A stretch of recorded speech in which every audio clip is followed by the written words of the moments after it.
ያው ያንድ ቀን አሻራ ተከላ እንደ ወረዳችን እየተካሄደ ነው ያለው።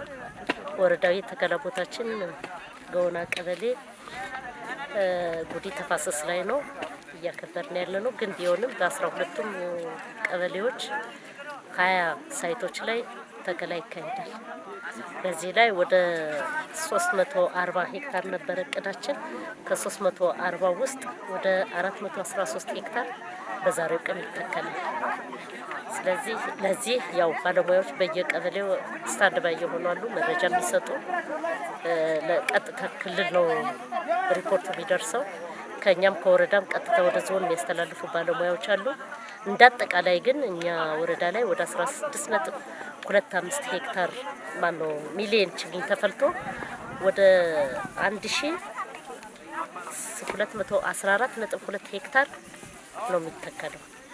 ስለዚህ ዛሬ ላይ ውለን 1310 ሄክታር 1310.45 ሄክታር ተከላ እናካሄዳለን ማለት ነው። እንደ ወረዳችን ደን ተከላ ያው በርካታ ዓመት ሲተከል የኖረ ነው።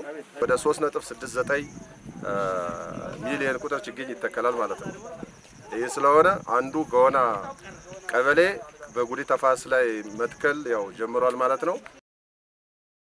እንደ ሀገር ወደ 800 ሚሊዮን ችግኝ ባንድ ጀንበር ለማስተከል በሀገር አቀፍ ደረጃ ችግኝ እየተተከለ ነው። ያው ሁላችንም እንደምናውቀው እኛም እንደ ወረዳችን ዳንክሻ ጓጉሳ ወረዳ ከ3 ሚሊዮን በላይ ችግኝ ዛሬ እንተክላለን ብለን እየሰራ ነው ማለት ነው። ስለዚህ እናንተም ዛሬ ያገኘናችሁ እዚህ በጉዲ ተፋሰስ ላይ የገውና ቀበሌ ነዋሪዎች እየተከላችሁ ነው ያገኘናችሁ። በጣም ጥሩ ነው ማለት ነው። ስለዚህ ቅድም ወንድማችን ግብርና ኃላፊው እንዳነሳው ችግኝን ያው መትከል ብቻ ሳይሆን መንከባከብም ያስፈልጋል።